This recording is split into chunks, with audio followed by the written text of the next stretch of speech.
Today we are fortunate enough to have Faheem Majeed come talk to us about his practice. Faheem Majeed describes himself as a builder.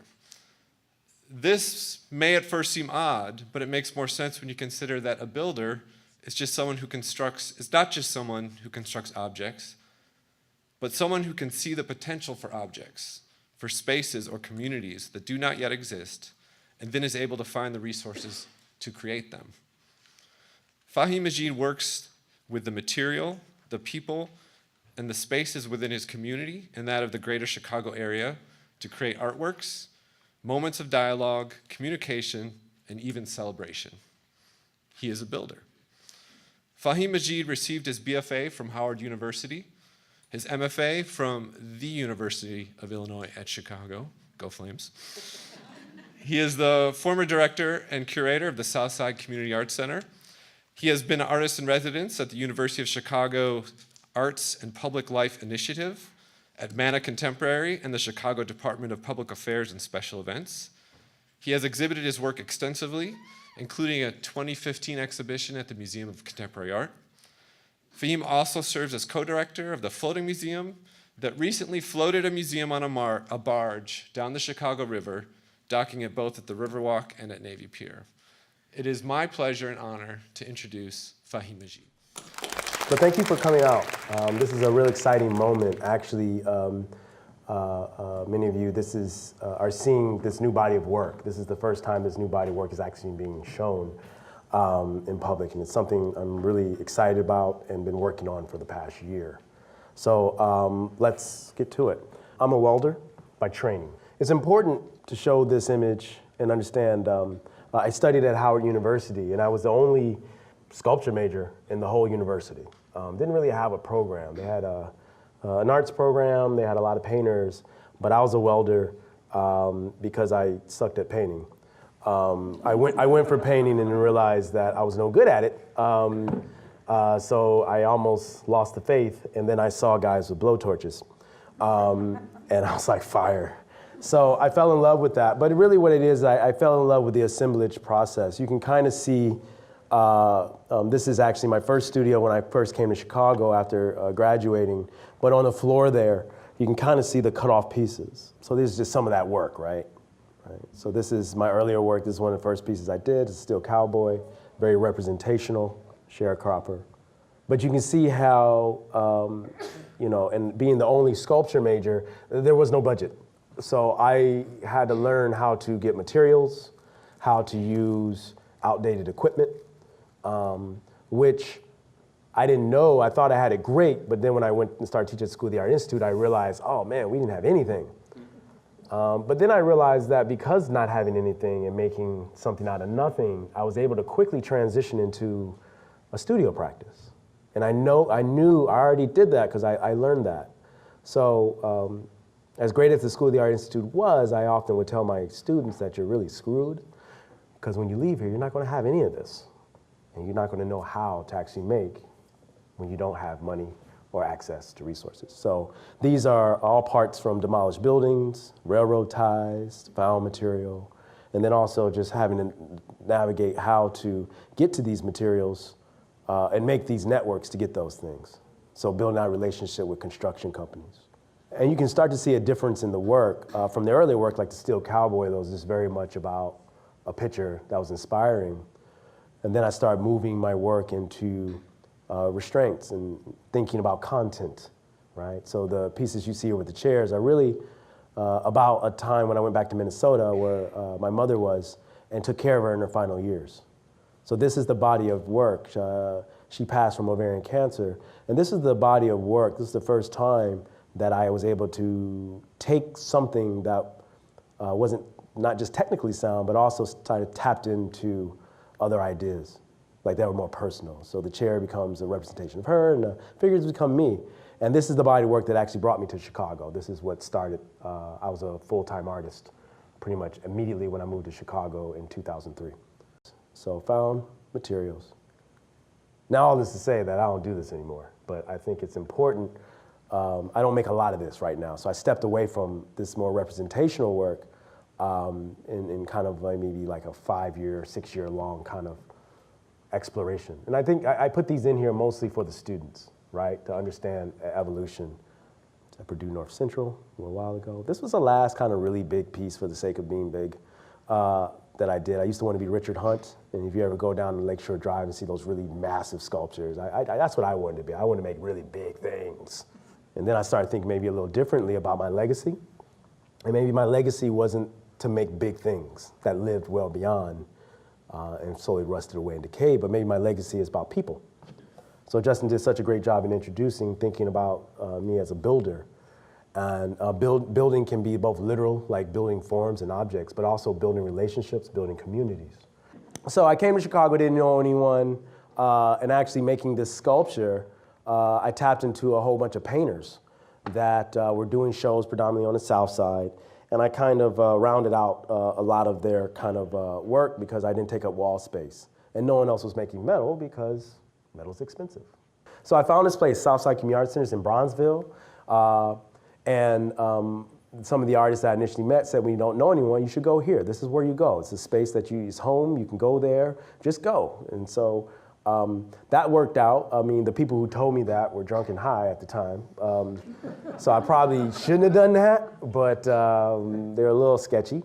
But that ended up, true to their word, being a really great place. It ended up being my home. It was really my entrance into Chicago. And it's important, I said this earlier, that I fell in love with this space. I just sat up there, mostly with a lot of older members of the community, people like Margaret Burroughs, who you see sitting down at the bottom, who founded the Salvo Museum across the street and was a young person when the place was founded in the late 30s, right? So it's a space of emerging artists. And you look on the walls and you go in and it feels like an old space, right? Because the photos oftentimes are black and white. But you look at the pictures in the spaces, there are young people in those photos. And it continues to kind of thrive. It came out of the New Deal. I'm gonna give you a little background, why it's important. Eleanor Roosevelt was there to open the doors. And it was called a WPA Art Center. So people went here to get jobs. You're a painter, you're broke, you come here, you teach an art class, you make a mural at a post office, right? And the government pays for that. They pay for some of the renovations. There's a young Margaret Burroughs versus an older Margaret Burroughs. So a lot of famous people kind of came through here. Gordon Parks, who is a phenomenal person. Gordon Parks is the first African-American photographer for Time Life magazine and also did the movie Shaft. Anybody know Shaft? I mean, Samuel Jackson, Shaft, well, even that's a little dated. And Charles White, I mean, just many, Nat King Cole, Gwendolyn Brooks, a lot of young people coming through this space. This is their first exhibition. And there are those beautiful walls. And just a lot of amazing things. I can literally do a whole lecture just on this space, right? This is it today. It's kind of lush, beautiful walls. It's an interesting concept. The design of those walls was about mark making, unlike a white gallery. Like you look at Cleve Carney, for instance, it's a white space. It's a space of potential. You come in and then you wipe it clean. It's a brand new canvas. In this space, every artist since 1930 up to last week has put a hole in that wall. And it becomes kind of like this really great didactic timeline where you don't erase the use. The use actually builds on itself. That was a design concept that came from where are my architecture students? Right? All right, raise your hands. Okay. So Bauhaus, right? So Chicago New Bauhaus. Y'all heard of IIT, right? Mm-hmm. So IIT was down the street, and it was founded primarily by founders of the Bauhaus kind of design movement that fled from Nazi Germany. And they were down the street. They came in and renovated the interior. And that's the design principle, that you will build on it, that the walls themselves become a didactic timeline of use. That was really beautiful. But when I walked in, I was like, it really is kind of moldy in here. It's kind of old. We should put some drywall up. This isn't how the space works. But after sitting and having people tell me to shut up and sit down, right, I learned that. When I show this space, it's important, right? So this isn't anything to necessarily do with the show, but everything to do with the show. I have to talk about my origins a little bit. That's Elizabeth Catlett, who was my hero. She was one of the first graduates of my department at Howard University. A phenomenal woman, passed away recently. That's the reception she got when she came in town. She's like a rock star. I show a lot of faces. So while I'm thinking about building large monuments, I started thinking about this as a legacy and how the production of artwork can actually tap into more. How making a sculpture can actually support community, right? You know, access, things like access. So it has a phenomenal collection of over 500 works. And in this space, while I was there, I took great pride in the ability of someone from a high school walking in and asking to see a Charles White and be able to walk it out, put it on the easel, or an Afro-Cobra work. So this was a big part of who I became, right? Now, I thought there's some issues. I thought, you know, when I came back, I would volunteer. I asked to be on the board. They said no. They said, we'll put your wife on the board. We need you to actually think about that gallery that's in disarray. So I started curating. But I didn't go to school for curation. I went to school for metal sculpture. So I had to think about my model of what curation was based on me being that young person walking through the door needing assistance. So everything I did was really thinking about myself and what I need and what would further my career, and then shifting the focus off myself onto the artists that I work with and the communities that I was with, right? So some of that is like pushing how we think about art, installation, new ideas and spaces, and then how to leverage like art, like to do some of those things. It's a very interesting space. That's a very sleepy, quiet space, right? And that's Margaret Burroughs. Another little important, here's your fun historical moment. Anybody heard of DeSable Museum? So DeSable Museum is the first museum of African American history in the country. And she founded that, kind of by proxy learning it from kind of founding an art center. But she was a school teacher. How many in here are trying to do art ed? Right? Okay. So she was a school teacher and frustrated. She was teaching art and noticed that there was a lack of diversity in the curriculum. There were no blacks, there were no Latinos, there were no Russian, you know, there was no diversity, no Brazilian, no African. And she asked for change. She protested. She went to the school board and nothing happened. So she said, screw it, I'm gonna do it myself. So she got people together like us. She asked for some stuff. She put that stuff in her home across the street from the Southside Community Arts Center with her husband, and then started bringing her class and her students into her home to teach them, and the community into her home to show them. And one day, the story is, a preacher comes up to the house and says, how much does it cost to get in a museum? And she laughs. Museum? I don't know. $1. Says, okay, cool, I'll be right back. Comes back with 2 busloads full of parishioners with dollars. So what that says is, she didn't start out to found a museum, and this taps into the work. She started out to educate her community because she saw a need. Then the community said, we need more. We need a museum, because we're gonna keep calling this a museum. She didn't keep it in her home, she scaled it up based on that need. She saw a need, a thirst from the community, and she was able to scale that up, right? So Margaret Burroughs was a printmaker, an artist, just like myself. And she shifted her artwork in a lot of different ways to be a woodcut printmaker. And the reason she chose that medium was because it's cheap. So I do a lot of my work is actually about her work. She didn't really care about signing works and the authenticity.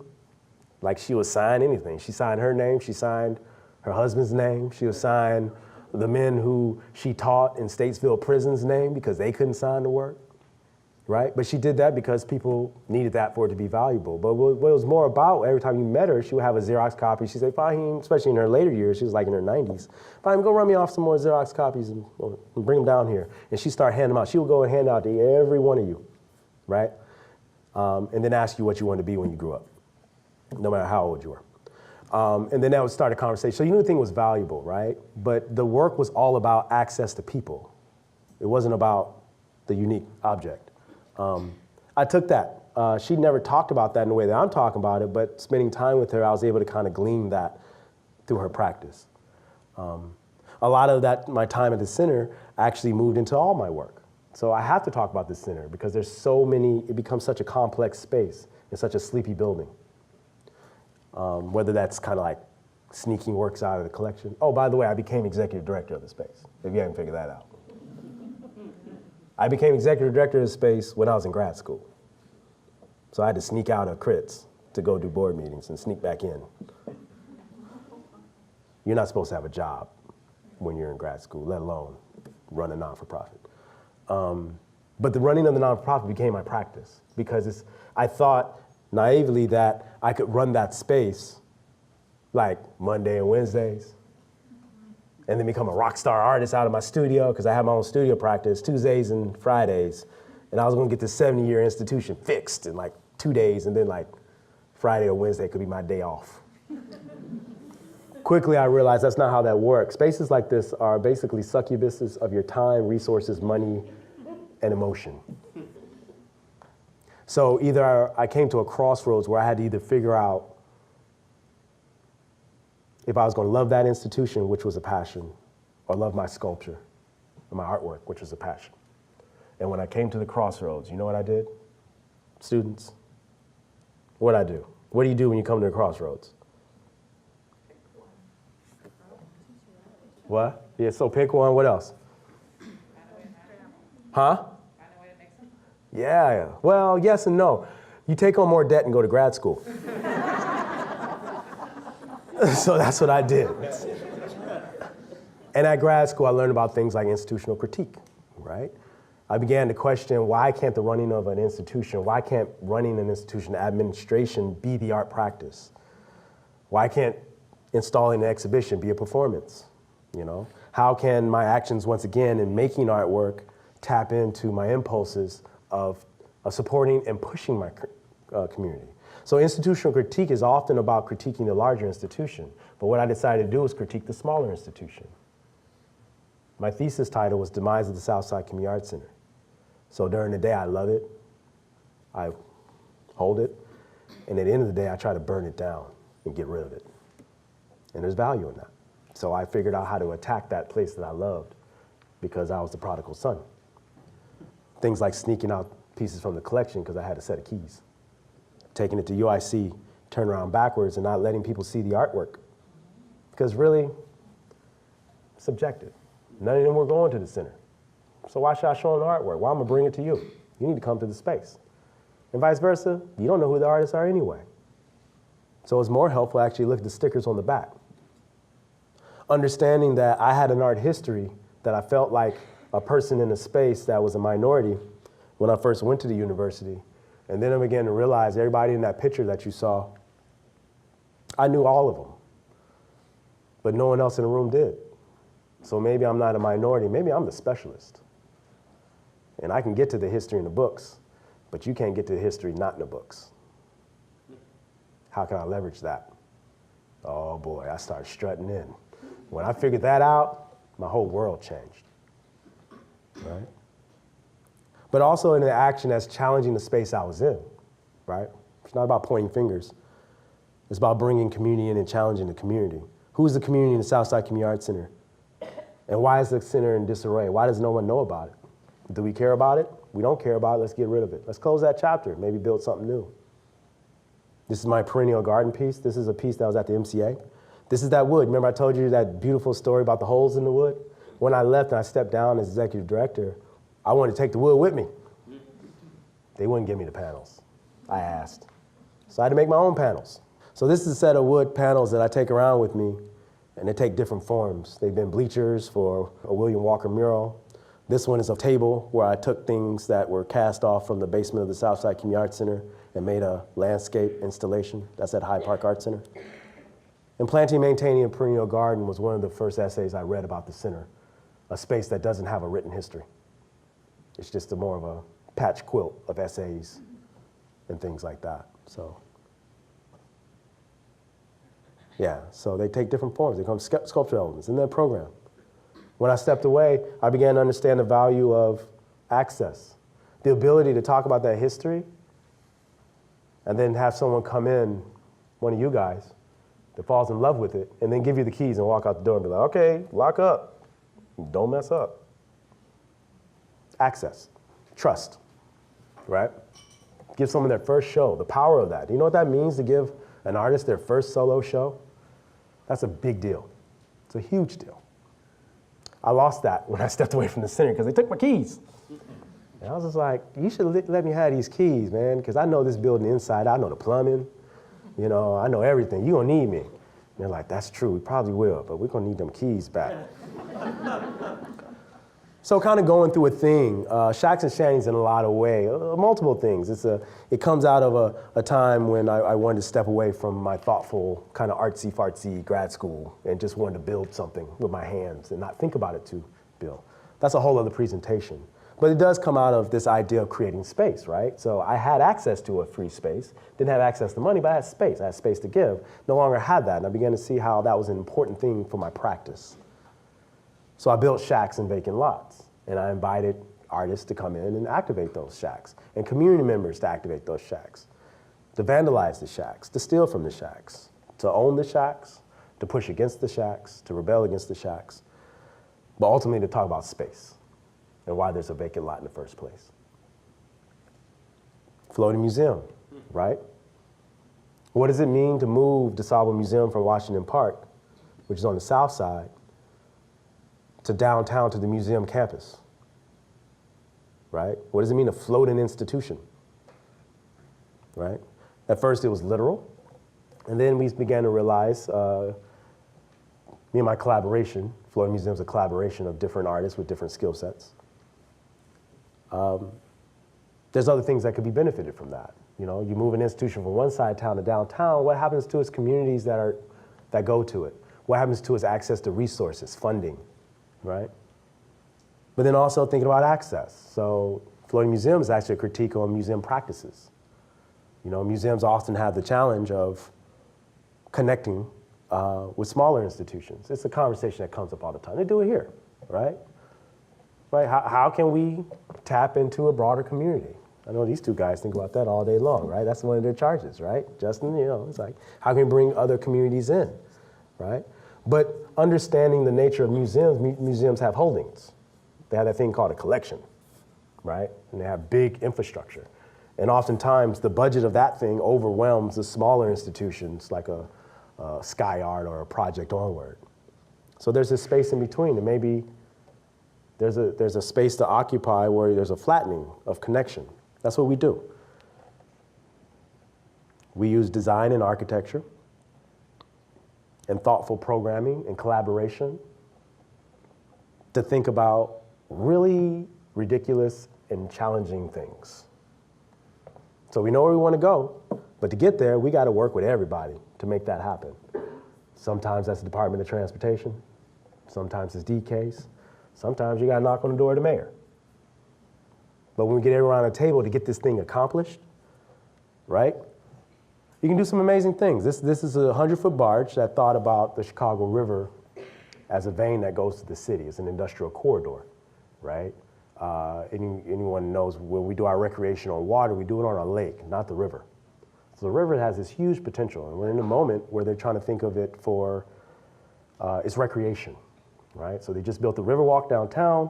It was also in Bridgeport. It started in Southeast Chicago, which is an amazing space. There is an east side of Chicago. It's not the river. It's not the lake. A lot of people think the east side is the lake. There is an east side, believe it or not. And all of these neighborhoods have amazing histories. So by working with the people who do the work in the neighborhoods, also the artists that live around the city, artists that don't live around the city, you can start to curate these exchanges that happen. So each one of those crates has been curated or built by an artist or organization. Some of them from students fresh out of UIC. I think it was one of the youngest, or Sky Arts, which is an art program, to Dan Peterman and Pope L, who were undocumented this year. To Colleen Smith, who was at the Art Institute. Had a show at the Art Institute, or Amanda Williams, who came and spoke here, I think, last year, also in the Art Institute and the MCA. So, and then flattening that value. To think about each one of them is just really valuable in the space they're in, but one isn't more valuable than the other. So, let's unite, right? Let's talk about the show a little bit. So I talked a little about this earlier. So this is a unique moment because it actually takes me back into my builder's roots. There was a moment when the programming became a big part of my canvas. It still is. So when I make the thing, I'm also thinking about how it talks about space. So even in this work, I'm thinking about, you look at these kind of close-ups. They reference painting, the history of painting. You know, Jasper Johns, you know, Rothko, things that come out of museum spaces and art canon that I would like to have a dialogue with. They're real important to me. But they also reference this material. OSB board is an inexpensive board you can buy from any hardware store. It's made to be inexpensive and often used to secure properties in my neighborhood. It's used for construction purposes too. It's also often a substrate. It's the thing underneath the veneer. So particle board is also, you go to IKEA and you pull back that veneer, you see particle board underneath.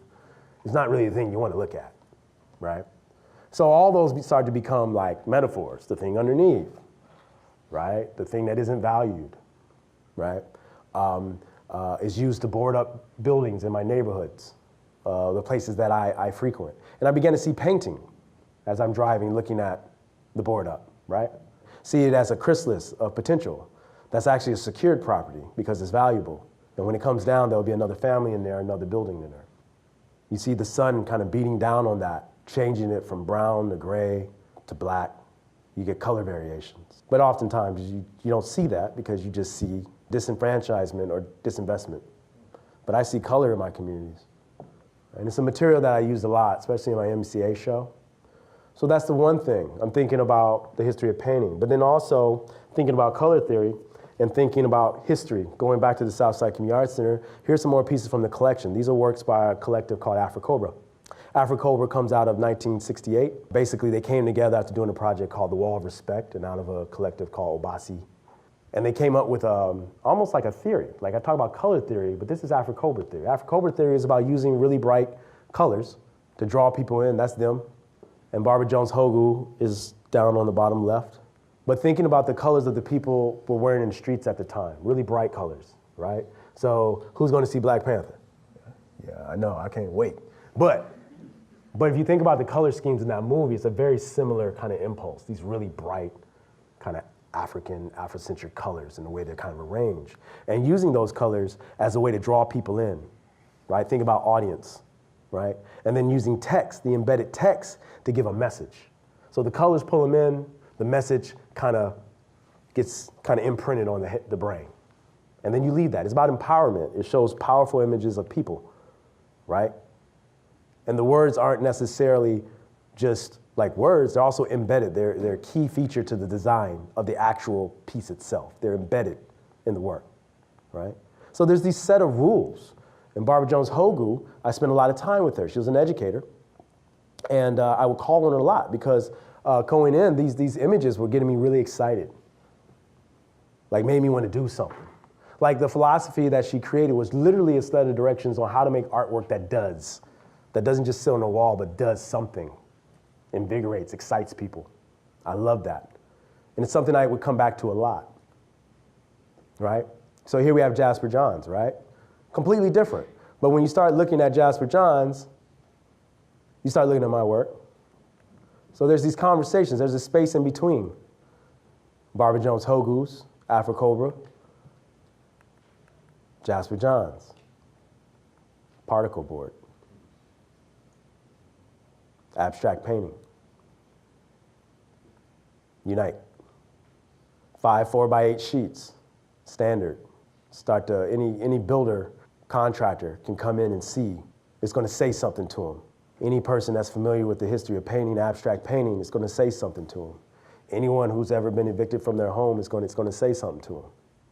And then we put Unite on the back. Lots of things happen when you restrict view and sight lines. It's a massive piece, but you can never quite get the full picture. Once again, history of painting, black painting, disinvestment, blank billboards, Unite, United, Victor, right? Rothko. Yeah, you start to think about words, protest, where they land, how far they go, you know? Is it a shirt? Who benefits from protest? Who benefits from marketing, right? So yeah, it's just pushing. And this is a little bit of my thinking of all those things, but also a little bit of my suspicion. A little bit of a challenge at the same time, right? Thank you.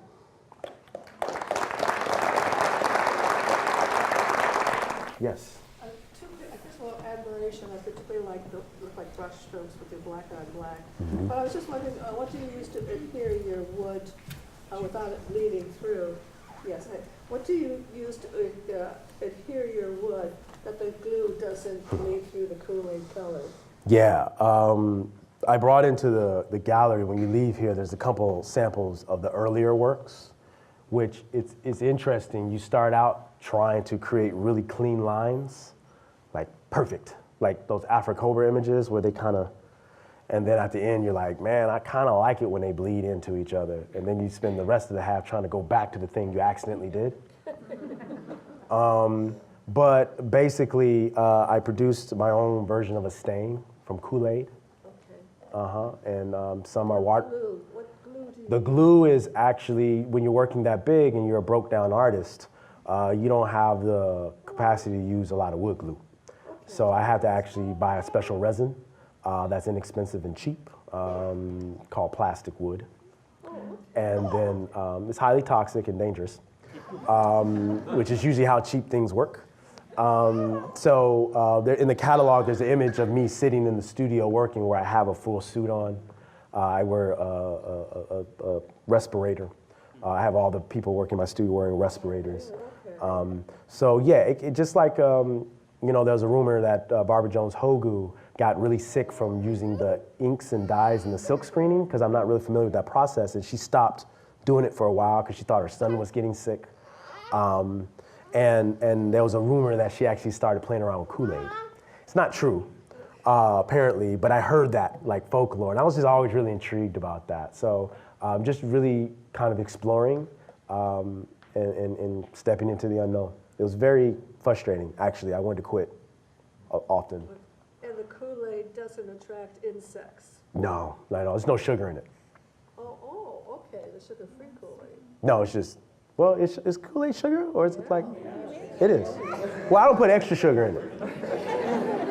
It's just the, you know, the concentrated Kool-Aid. No, it's, yeah, so I use like a dye, and then I mix it in, and each one of those, so going back, the pieces, I don't know anything about painting, but I know about building materials. So I built a painting. I didn't paint a painting. Each one of those things are cut up, found lumber from the neighborhood out of a dumpster, or found, cut up into thin strips. Think like Arby's roast beef sandwiches, you know, just like this. Cut down, stained individually, put back together, compressed from there to there, and then assembled. So it's a very tedious, long process that when I was doing research, everyone thought I was crazy. They're like, that's the dumbest thing in the world. Why don't you just go buy the board? I was like, I don't want to buy the board. I want to make the board. I just have a question as to the, where will your art end up? Will these be installed in some, like a corporate facility? Or Hopefully in everyone's homes. Well, some of them are a little big for most people. I know. You're right. That's my problem. Yeah. My gallery always like, you make stuff too big. But there's some small ones. Ultimately, some of those are museum pieces. You know, the larger ones will break down to become other things or smaller pieces. But the one will go in storage until it goes into a museum or conversations. Maybe it'll be at an expo Chicago next year. But yeah, I mean, those are things to consider. I do have that impulse of making big things. You saw that big red thing. I don't know if I told you, there was a tree growing out of that thing too, so it was even bigger than it looked. Well, it wasn't growing, it was dead in the top. The groundskeepers had bets going that it wasn't gonna live. But yeah, this impulse of making big, right? And I try to think about how to make big small, but sometimes it is about the challenge of making big, and this was an opportunity to do something big. I don't really know where it's gonna necessarily go, but I didn't want that to get in the way of not doing it. And there are consequences to that. You gotta think about storage. You gotta constantly think about where it's gonna go afterwards. But lately I've just been like, just do it. You know, like, don't have a reason not to do it. So for this show, there's a lot of reasons not to do this process. Not to kind of go through with this, but I just kind of kept working, and eventually it made sense. It came out to be a wonderful show. So you said you liked doing like artwork. Mm-hmm. You still do that as well? Yeah, I made some of the stands in the show, which were integral part. They're actually part of the pieces. The stands aren't just stands; they're actually references to architecture and design. I actually have a welding studio. It's like you work your whole life to get the perfect welding studio. It's on wheels. It's in my garage. It opens up, goes into my yard, and then you stop welding. And I'm getting back into welding. You have a tendency to things to come. There's a reason why it's in there. I am coming back to it and starting to think about how the earlier works. The essay, Leanne's essay in the catalog is really dense. It's really challenging. She talks about Rauschenberg like for a long time before she actually talks about my work, which was wonderful because it starts to, even for me to push me to think a little more broadly. But I am a welder at heart. I got a tour of the welding space today by two people, which was wonderful. I'm a metalhead. So usually I walk around with burn holes in my clothes. These days I don't weld as much. But I bring my friends in to weld. So I am around welders a lot. And I will get back to it. You never lose that. I still have a passion for the fire. But I left that medium when I went to grad school because I was very comfortable in it. And I didn't want the medium, or the materials, to dictate the content, right? This content with board ups makes sense as wood. They don't make sense as metal. So I use wood, right? If I need to use photography, then I'm gonna go and figure out a way to do photography. The ideas run through all the work, not the medium, for me. The content is important, and then what makes sense material-wise, what I have access to, makes sense second. So in the beginning, I was like, I'm a metal person, I'm gonna make a metal man. And then I started to think, well, I want to talk about the Southside Community Arts Center. The best material is to actually get access to the collection. Where do you think you may have found your community if you weren't introduced to a community that already had a historical community? I would have found one.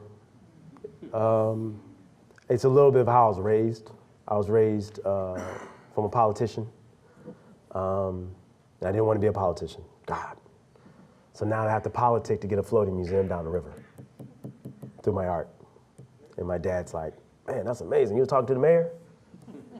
So then I become a politician with the art. My mother was a social worker.